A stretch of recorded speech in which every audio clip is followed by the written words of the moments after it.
Баршаңызға сәлем. Кезекті ғылыми жобамызбен таныспас бұрын арнамызды қолдап, лайк басып, қоңыраушаны белгілеп тіркеле кетіңіз. Түйе төрт түліктің төресі атты жобамызбен танысатын боламыз. Кіріспе. Ата-бабаларымыз көшпелі мал шаруашылығымен өте ерте заманнан бері айналысып келген. Сол бағзы замандардан бері халық шеберлері мал мен аңның терісін, жүнін, мүйізін, сүйегін, тұяғын, құйрық жалын үлкен шеберлікпен ұсатып, олардан киім-кешек, қару-жарақ, ат абзелдерін, ыдыс-аяқ тағы басқа толып жатқан тұрмысқа қажетті бұйымдар жасаған. Жылқы малдың патшасы, түйе малдың қасқасы деген қалыптан алға. Тағы бір тілек тілейін, бергеніңді білейін, қотанға сыймас түйе берсең үйе бер. Бұл түйе мен түйешілердің бірі Ойсылқары жайындағы өлең жолдары. Зерттеудің өзектілігі қазақ халқының мал шаруашылығында ерекше орын алатын жануардың бірі түйе. Түйе ежелден шөлді аймақтардың табиғат жағдайларына жақсы бейімделген, аптап ыстықтарда апта бойына сусыз тіршілік ете алатын бірден бір түлік. Ол қазіргі уақытта Қазақстанның бірнеше аймақтарына бейімделіп, арнайы өсіріліп, үлкен кәсіпке айналып отыр. Зерттеудің мақсаты түйе малының құндылығын таныта отырып, оның тұрмыстағы пайдалы жақтарын зерттеп білу, өзіндік ерекшеліктерін айқындау.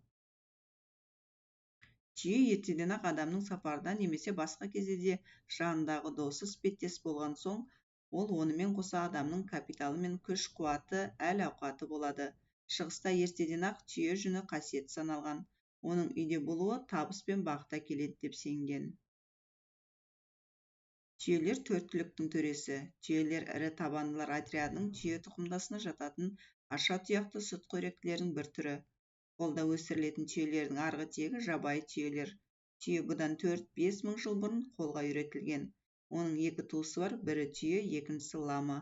Түйелер шөлге де, қатты аязға да төзімді, күшті көлік иесі. Айыр өркешті түйенің қолға үйретілген жері Орта Азия, сыңар өркешті түйенің қолға үйретілген жері Африка өңірі. Қазіргі кезде сыңар өркешті жабайы түйе жойылып кеткен. Айыр өркешті жабайы түйе Моңғолияның Гоби шөлінде ғана сақталған. Түйені төрт түліктің төресі, киелі түліктің бірі деп есептеген. Түйенің бірін Ойсылқара, кей жерде Қаусыл қазы деп атаған. Қазақтың жылқыдан кейін қадірлейтін малы түйе, көшіп қону үшін жылқыдан да артық бағаланған. Бақырауық демесең, бағалы көлік түйе ғой. Нары бардың малы бар, тамырыңнан түйе сұра, қорыққаннан бие берер. Көтерем деп түйеден безбе, салтанатың емес пе деген ескі мақалдардың өзі-ақ түйенің көшпелі тіршілікте аса құнды түлік болғаны айшықтай түседі.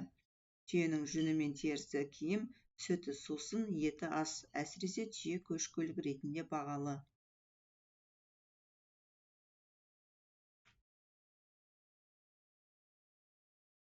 Түйе ежелден шөлді тұзды аймақтардың табиғат жағдайларына жақсы бейімделген. Аптап ыстықтарда апта бойына сусыз тіршілік ете алатын бірден бір түлік. Соған қарамастан оларды жазды күніне 2 рет, қыста 1 рет суару қажет. Тұзды кермек суды жақсы ішеді. Қолайсыз табиғат жағдайларында азық ретінде пайдалану үшін өркешіне артық май жиналады. Кеудесіндегі табандарындағы, шынтағындағы, тізесіндегі қажау сүйелдерінің арқасында ыстық жерде құмда жата алады. Түйенің тағы бір биологиялық ерекшелігі қыста қолда бағуды, сапалы азықтандыруды және жылы қораны керек етпейді. Бірақ түйелер жүні қырқылған алғашқы аптада өкпек жел мен жоғары ылғалдылыққа төзімсіз. Осы мезгілде олардың жауын-шашын мен суыққа ұрынбауын қамтамасыз ету керек. Түйе төрт түліктің төресі, алыс сапарға шыдап, ауыр жүкті артылса дағы бел омыртқасы қайыспайтын жануарды көшпелі халық айрықша қадірлеп қастерлеген. Түйе жануары шөлге шыдамдылығымен ерекшеленеді. Жолсыз шөл жерлерінде жүретін қара жердің алып кемесі атанған жануар. Айрықша күтімді қажетсінбейтіндіктен кедейдің малы атанған жануар. Табиғи жайылымда тез қомданады, әрі оның сүті мен шұбаты медицина тарапынан емдік сусын ретінде мойындалғаны да белгілі. Жүні де жеңіл өнеркәсіпте таптырмайтын шикізат. Міне осындай пайдасы бар мал санаулы мемлекеттерде ғана бар. Түйенің негізгі шыққан жері Солтүстік Америка деп саналады.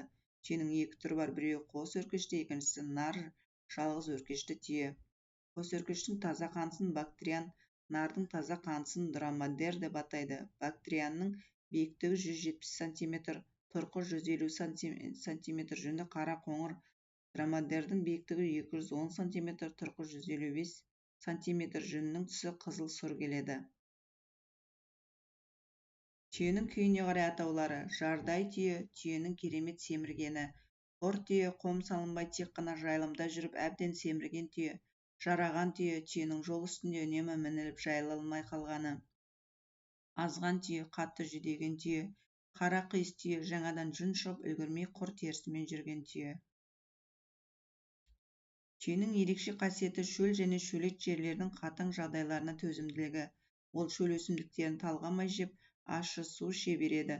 Соның нәтижесінде жаз айларында қыстық май қорын ішіне өркешіне жинап алады да қиын-қыстау кезде ұзақ уақыт азықсыз сусыз жүре алады. Түйенің бұл ерекшелігі оның қатаң табиғат құбылыстарына жауабы. Қорытынды: ертеде түйелі көш Сахараның салтанаты деп аталған.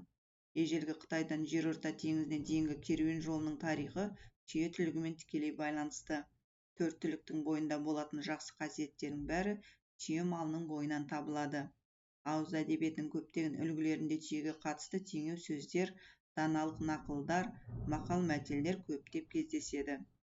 Бұл ой тұжырымдар түйенің тіршілік ерекшеліктерін айқын аңғартады. Түйесі бардың киесі бар.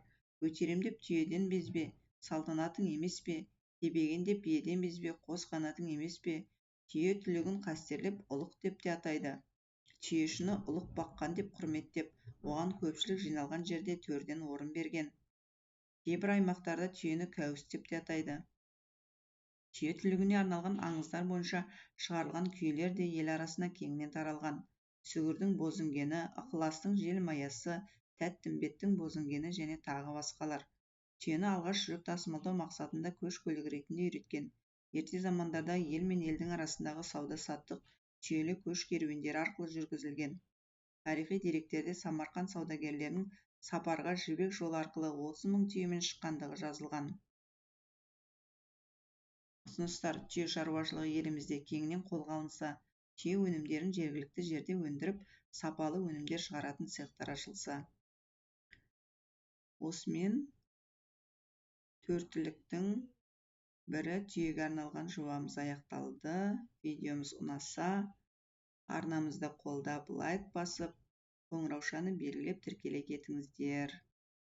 Назарларыңызға рахмет. Сау саламатта болыңыздар.